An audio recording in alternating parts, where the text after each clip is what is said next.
पर पधारे हुए सभी अतिथियों का, मित्रों का, साथियों का मैं हृदय से स्वागत करता हूँ, अभिनंदन करता हूँ, इस्तकबाल करता हूँ। साथियों, यकीन मानिए आप सब ने आज यहाँ पे आके जश्न जतन की रौनक को बढ़ा दिया है और साथ ही इस बात को भी पुख्ता किया है कि रिश्तों की यही खूबी होती है कि हम सब आपस में एक साथ बंधे हुए हैं। तो बहुत अच्छा लगा आप सबको आज देखकर और हमारा जश्न जतन सार्थक हो गया क्योंकि आप हमारे साथ यहाँ पे हमारी खुशियों के भागीदार बनने के लिए शरीक हुए हैं। साथियों, नौशाद साहब की चंद पंक्तियों के साथ अपनी बात शुरू करना चाहूँगा। नौशाद साहब कहते हैं कि अभी साजे दिल के तराने बहुत हैं, अभी जिंदगी के बहाने बहुत हैं, डरे गैर पर भीख मांगो न फन की, जब अपने ही घर में खजाने बहुत हैं। तो मुझे लगता है साथियों कि जश्न जतन जैसे आयोजन के पीछे कुछ इसी तरह की सोच काम करती है कि हमारे घर में चाहे गुजरात हो, चाहे महाराष्ट्र हो, चाहे पंजाब हो, चाहे राजस्थान हो, इन संस्कृति में इतना कुछ सीखने के लिए है, तो क्यों नहीं पहले इनसे सीखा जाए, उसके बाद अन्य संस्कृति की ओर दौड़ा जाए। तो हमारी कोशिश रहती है कि अलग अलग राज्यों की संस्कृति से अलग अलग इनसे रूबरू हुआ जाए, इनको समझा जाए, इनको सीखा जाए, और यही सोच जश्न जतन का आधार भी बनती है। साथियों, 12 जून का जो ये दिन है आज का, बहुत सोच समझ के गौरवशाली गुजरात थीम का चयन इसमें किया गया है। और अब की बार हमने यही सोचा है कि गुजरात हमारा पड़ोसी राज्य है और पड़ोसी राज्य होने के नाते कई लोग फिर भी जानते ही नहीं कि गुजरात की संस्कृति क्या है, गरबा क्या है, डांडिया क्या है और ख़ास तौर पे इसका भोजन कैसा है। तो मुझे मेरी टीम ने बताया कि सर गुजरात की संस्कृति ही रखनी चाहिए क्योंकि हम अब की बार जानना चाह रहे हैं गुजरात के बारे में। और ये जो 15-20 दिन की मेहनत है जो इन साथियों ने आपस में मिलकर की है, उसमें इन्होंने गुजरात को बहुत करीब से जानने की कोशिश की है।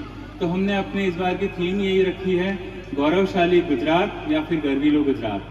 तो मुझे लगता है ये कार्यक्रम जब शुरू होगा, हमारे पास गुजरात से साथी आए हैं, टीम आई है, तो आप सबको ये कार्यक्रम बहुत पसंद आएगा और आप इसकी अच्छी यादें लेके साथ में जाएंगे।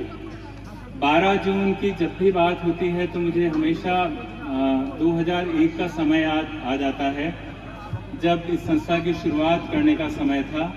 और उस समय आप देखिए साथियों कि किशोर किशोरियों के साथ में स्वास्थ्य के मुद्दों पर और ख़ास तौर पर प्रजनन स्वास्थ्य के मुद्दों पर उन दिनों बात करना भी दूभर था।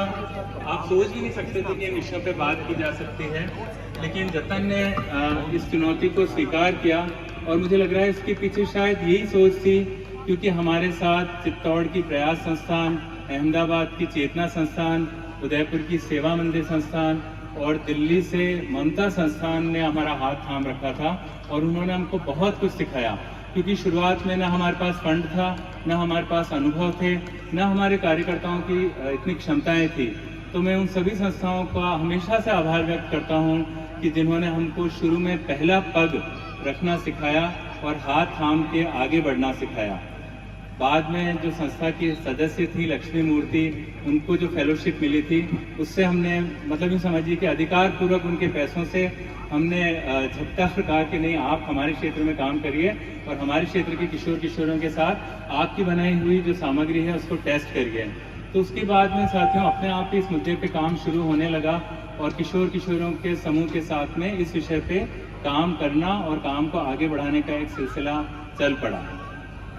आपको ये जान के बहुत खुशी होगी साथियों कि अब इस विषय पर काम करने वाली संस्थाओं में जतन संस्थान ने अपनी एक अलग पहचान कायम की है और युवाओं के साथ काम करने वाली संस्था की छवि को बरकरार भी रखा है। तो ये सब मुझे लगता है कि आपकी दुआओं का नतीजा है क्योंकि आप हमारे साथ हैं। और 20 साल का जो सफ़र है, 2 दशकों से थोड़ा सा ज़्यादा सफ़र है, 22 सालों का, और ये सफ़र बहुत सीखने का सफ़र था, उपलब्धियों का सफ़र था, चुनौतियों का सफ़र था। पर हमारा मानना है कि चुनौतियाँ शिक्षक हैं हमारी, जो हमेशा हमें अनुभव आधारित सीखना बताती हैं। जो हमने सीखा है चाहे सफलता मिली या असफलता मिली, अनुभवों ने हमें बहुत कुछ सिखाया है। बस इसके लिए हमें लगता है कि थोड़ी हिम्मत होनी चाहिए।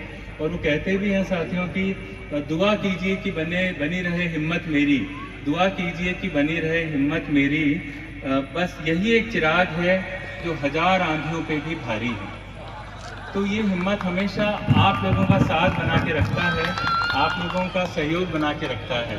और कई बातें हैं जो जतन के कार्यकर्ता इसे अपने जीवन मूल्यों के रूप में उतारते हैं। जो भी कार्यकर्ता जतन से जुड़ता है तो मेरी उनसे यही गुजारिश रहती है कि आप चाहे कुछ भी करें, अपने नैतिक दायित्व को नहीं भूलें, क्योंकि आप केवल नौकरी नहीं कर रहे हैं, आप किसी नैतिक कर्तव्य का पालन कर रहे हैं और एक अच्छे उद्देश्य के साथ आप संस्था से जुड़े हैं। और मतलब मेरा ये निवेदन रहेगा कि आप अपने नैतिक कर्तव्य को नहीं भूलें। और इसका परिणाम मुझे कई बार अलग अलग उदाहरण के रूप में देखने को मिलता है साथियों। मैं चौंक जाता हूं जब अभी हाल ही में 2 सप्ताह पहले मरुधर सिंह जी मेरे से शेयर करते हैं कि एक बच्चे का फ़ोन उनके पास आता है और वो चाइल्ड लाइन के बारे में बताता है कि मरुधर सिंह जी, आपने मुझे शायद पहचाना नहीं होगा, बहुत पहले मैंने पढ़ाई छोड़ने की बात आपसे की थी और आपने मुझे फ़ोन पे बहुत समझाया था कि बेटा अभी पढ़ाई मत छोड़ो, तुम एक बार इस कक्षा में मन लगा के पढ़ाई करो और पास हो जाओ। तो आपको ये बताते हुए मुझे खुशी हो रही है मरुधर सिंह जी कि आज मेरा रिजल्ट निकला है 8वीं कक्षा का और मैं फर्स्ट डिवीजन पास हुआ हूँ। तो ये जो उपलब्धियां हैं, मुझे लगता है कि कार्यकर्ताओं ने अपने साथ आत्मसात की है। खुशी परियोजना से जुड़े हुए हमारे कार्यकर्ता जब अति कुपोषित बच्चों को उनके माता पिता के विरोध के बावजूद अस्पताल में भर्ती कराते हैं, उनका इलाज कराते हैं और इलाज के बाद में उसी बच्चे के माता पिता से आशीष पाते हैं, तो यकीन मानिए वो जो क्षण होता है हमारे लिए, वो किसी पुरस्कार से कम नहीं होता है। तो यही हमारी उपलब्धि है। मुझे लगता है 20 साल में हम लोगों ने शायद यही कमाया है कि किस तरह कार्यकर्ताओं के जीवन में उन मूल्यों को स्थापित किया जाए। फिर वो कार्यकर्ता चाहे जतन में रहे या नहीं रहे, वो चाहे जहाँ भी जाएगा उन मूल्यों के साथ में जिएगा, क्योंकि मेरा बहुत गहराई से मानना है कि मूल्यों को आप सिखा नहीं सकते, मूल्यों को आप ट्रांसफ़र नहीं कर सकते, मूल्यों को आप जी सकते हैं, मूल्यों के साथ जिया जा सकता है। तो जब आप मूल्यों के साथ जीना सीख जाते हैं तो ज़िंदगी आसान हो जाती है और बहुत सहज हो जाती है। तो हमारी कोशिश रहती है कि हमारे कार्यकर्ता इन मूल्यों के साथ जीना शुरू करें।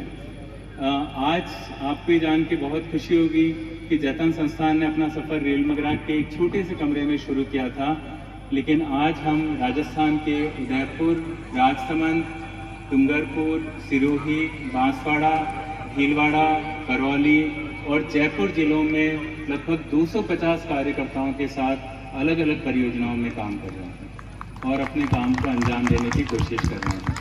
लेकिन इसके पीछे जो भी जतन के शुभचिंतक हैं, जो भी साथी हैं, जो भी फंडिंग एजेंसी हैं, उन सभी का सहयोग है।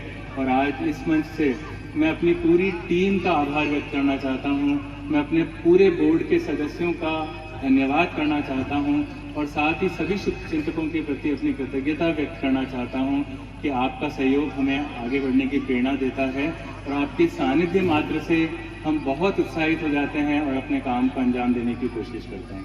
तो बस यही है कि ये साथ बना रहे, कारवां चलता रहे, हम और आप इसी तरह मिलते रहें और जिस अच्छे काम के लिए हमने इस संस्था की शुरुआत की है उस काम को आगे बढ़ाते रहें। इन्हीं शब्दों के साथ मैं अपने शब्दों के यहाँ विराम देना चाहूँगा। धन्यवाद, आभार।